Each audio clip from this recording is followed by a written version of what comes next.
Navarro, nascuda l'any 63. També és flabiolaire i compositora i és especialista en flabiol i tamborí. Va estudiar al Conservatori del Bruc i va fundar la Cobla Marinada. Habitualment ella toca en festes de gegants, bastoners, bestiaris, etc. Té diverses sardanes de les seves enregistrades. Doncs aquesta, entre Sabadell i Calella, va ser finalista de la sardana de l'any el 2011 i també està enregistrada.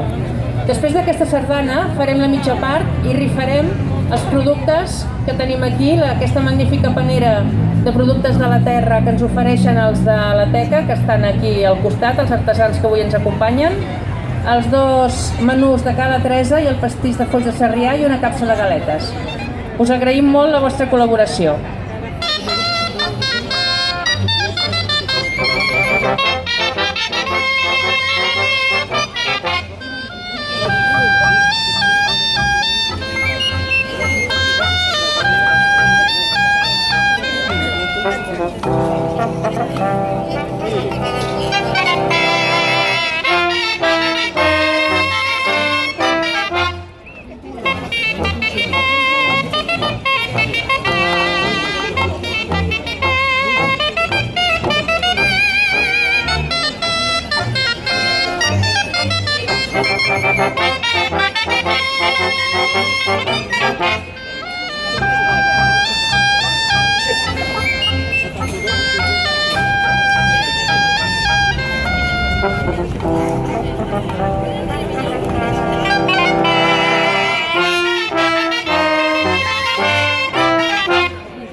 Biraz aldım.